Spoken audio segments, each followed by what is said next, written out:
Justiça de Minas Gerais bloqueia 300 milhões de reais da Samarco para serem usados no apoio às vítimas do rompimento das barragens em Mariana. Veja também. Termina o prazo para que a mineradora atenda às recomendações de assistência propostas pelo Ministério Público. IBAMA multa a Samarco em 250 milhões de reais. E o Plano Aberto de hoje vai mostrar como os desabrigados da tragédia em Mariana estão tentando recomeçar a vida.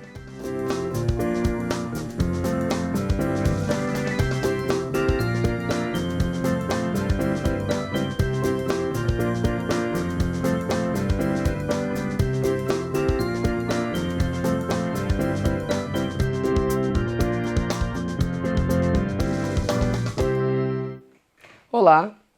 Ministério Público, IBAMA, prefeituras da região e, é claro, a sociedade civil pressionam a Samarco para que ela assuma as graves consequências sociais, econômicas e ambientais geradas pelo rompimento das barragens de Fundão e Santarém, em Mariana. Na manhã da última quinta-feira, a presidente Dilma Rousseff sobrevoou a região atingida e também cobrou explicações da mineradora. Segundo ela, várias legislações foram descumpridas. A Samarco ainda não conseguiu dar explicações sobre a tragédia. Nesta sexta-feira, terminou o prazo para a mineradora responder se vai atender às 5 recomendações de assistência aos desabrigados propostas pelo Ministério Público.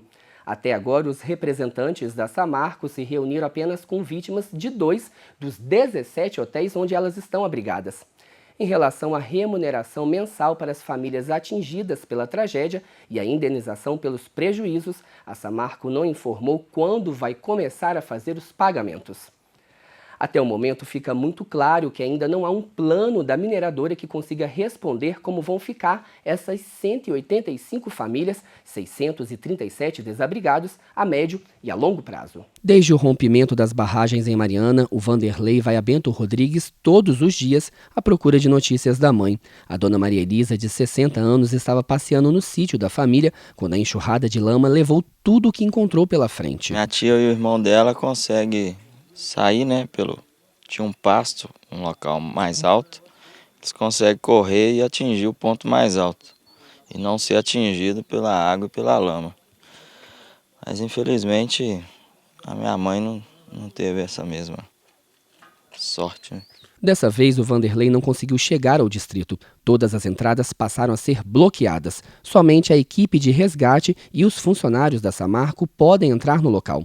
De acordo com o coronel, a medida é para que o Corpo de Bombeiros possa concentrar os esforços na busca pelos desaparecidos. Para trabalho dos cães, né, a gente vai trabalhar com odor agora e para também só a gente poder estar focado só nessa busca e resgate de pessoas e animais. Esse foi o lugar mais próximo que a nossa equipe conseguiu chegar. Desde a manhã da terça-feira, a Polícia Militar está proibindo o acesso ao distrito de Bento Rodrigues após serem registrados tremores de terra na região. Só os moradores são autorizados a irem até lá para ver se conseguem resgatar algum pertence. Daqui do alto dá para se ter uma dimensão do tamanho da destruição provocada por essa avalanche de rejeitos de minério. A lama já percorreu mais de 500 quilômetros e afetou 19 municípios de Minas Gerais e 3 do Espírito Santo. A Samarco afirma que os rejeitos não são tóxicos. Segundo o especialista em geotecnia, a composição dos resíduos de uma barragem depende do processo de separação do minério utilizado por cada empresa. Para o professor, não é normal que esse material tenha produtos químicos. Em termos gerais, são resíduos não tóxicos. Caso haja uma deposição ilegal, vamos dizer assim, de rejeitos, de produtos químicos tóxicos, é contrária às normas da própria barragem, né, das classes de barragem. Na sexta-feira, dia 13, termina o prazo para que a Samarco responda à recomendação do Ministério Público de Minas Gerais, que propôs à mineradora, entre outras medidas, o pagamento de um salário mínimo mensal para cada família.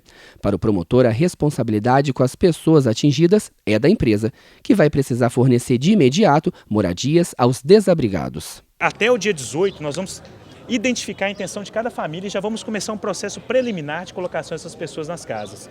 Nós vamos exigir severamente que a empresa tome conta dessas pessoas, inclusive fornecendo móveis, mobiliário nessas casas, alimentação, por tempo indeterminado. Enquanto a empresa não reconstruir Bento Rodrigues, não refazer aquela vila e não garantir todos os direitos, inclusive indenizatórios dessa família, ela vai ter que arcar com todas as custas dessa família. Na quarta-feira, os executivos da BHP e da Vale, empresas donas da Samarco, e o diretor-presidente da Samarco se comprometeram a reconstruir as casas e a prestar apoio aos atingidos a longo prazo. Eles disseram que a empresa vai criar um fundo monetário para ajudar as vítimas e recuperar o meio ambiente.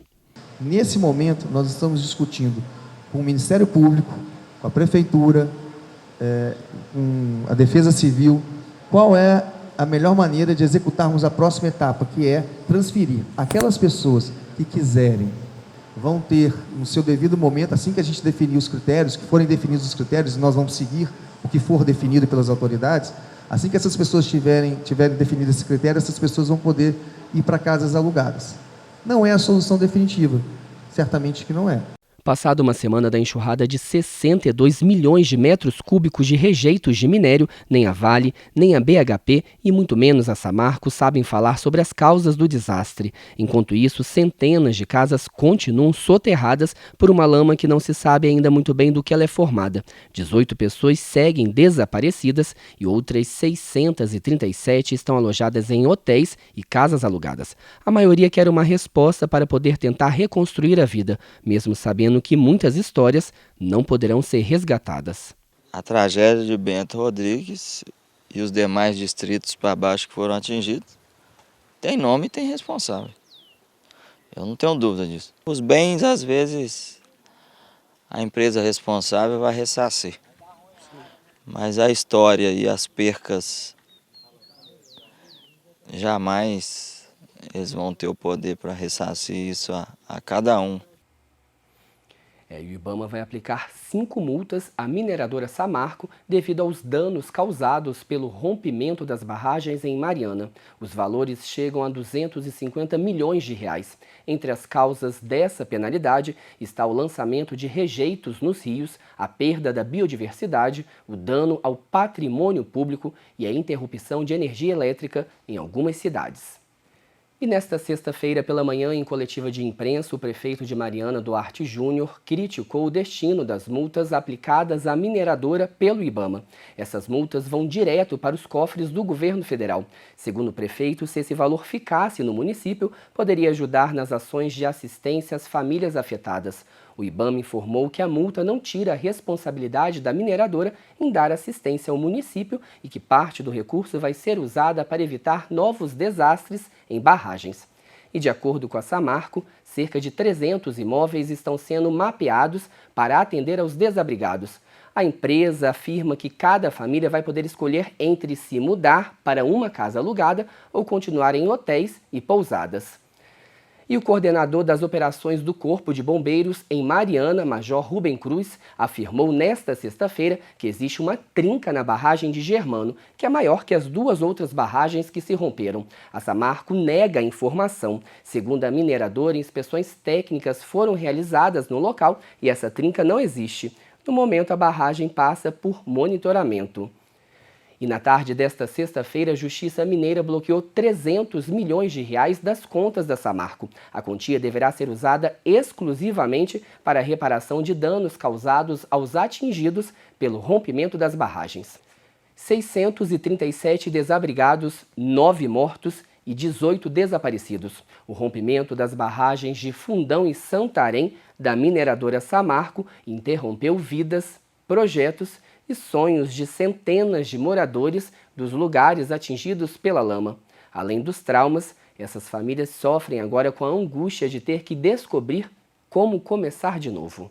Os cômodos da casa improvisada onde está abrigada a família de Dona Nívia ainda estão praticamente vazios. O que preenche os espaços são as crianças. Quem vê essa cena não imagina a situação de horror que elas viveram. A pessoa do Eurocopa avisou nós, deu 10 minutos para nós entrar em casa, pegar o documento e sair. Aí eu mandei os meninos tudo pro arco do porquinho correndo. Eu nem peguei roupa, nem nada. Dona Nívia e os 10 filhos moravam em Paracatu de Baixo, um dos distritos de Mariana atingidos pela lama de restos de minério. Eles perderam casa, móveis, pertences, documentos. O que restou para a família foram as lembranças e a incerteza do que esperar. Lá todo mundo vivia bem, lá nós plantava horta, colhia. Agora, como essa tragédia aconteceu, não tem como nem recomeçar a vida. Vamos ver o que eles vão fazer por nós, né? O anseio de Dona Nívia está amparado legalmente. O Ministério Público de Minas Gerais quer que a Samarco pague de imediato uma remuneração mensal a cada família. Para o promotor Guilherme Meneguin, não tem como a mineradora se isentar de responsabilidade. A gente vai atuar realmente com muito rigor para que essas pessoas tenham todos os seus direitos resguardados, porque não há dúvida a respeito da responsabilidade da empresa e ela, fazendo isso, ela já está assumindo essa responsabilidade. Em meio a essa tragédia toda, dá para perceber o tamanho da solidariedade das pessoas. A Dona Nívia recebeu várias doações, dá para ver muitas roupas, brinquedos. Agora ela vai tentando deixar a casa um pouco mais aconchegante para os filhos. Não dá para perder a esperança, né, Dona Nívia? O que a senhora espera agora? Eu tenho uma casa própria para mim com meus filhos, para quem já perdeu também, né? Para construir a vida, ter um lar. E a Dona Nívia não é a única que aguarda por uma solução. Outras 630 pessoas, de um total de 183 famílias, estão provisoriamente alojadas em hotéis e casas alugadas em Mariana. É o caso da família da Adriele. Ela, a mãe, a irmã e o padrasto moravam em Bento Rodrigues, distrito que foi totalmente destruído com o rompimento das barragens. Você não tem conforto, toda vez que você pensa, você vai deitar para dormir, você quer ir para casa e você perder as coisas é horrível. Eu espero que pelo menos eles dêem conforto para as pessoas, entendeu? Porque muitas pessoas ali não tinham aquele conforto mesmo, não, mas tinha sua casinha na medida que podia construir. É quase impossível calcular em valores todo o prejuízo que essas famílias tiveram, já que não perderam apenas bens materiais. Perderam também registros, parentes, amigos que faziam parte da história de cada um, sem contar o prejuízo emocional. Para o psicólogo, que junto com outros profissionais da saúde mental da UFOP fez o atendimento voluntário às vítimas, é importante que essas pessoas sejam assistidas. Vivemos várias situações em que a pessoa já chegou nesse contexto, né, por não saber onde está o parente próximo, está entre os desaparecidos, na lista dos desaparecidos. Aí você vê o choro constante, um mundo fantasioso, acreditando que a pessoa vai aparecer e vai vir de um milagre, né? Então, esse cenário no comportamento da pessoa, que é independente de estar vivendo luto, nos começa a indicar que há alguma coisa que está funcionando mal. Ainda são muitas as perguntas sem respostas. Quais foram as causas? Quem será punido e quais as punições? Quanto tempo essas famílias ainda terão que esperar para receber pelo menos parte do que perderam de volta? Enquanto isso, elas apenas esperam, acompanhadas pelo saudosismo de uma vida inteira que foi soterrada. De falta, né? Como a gente era lá, né? Era muito legal morar lá.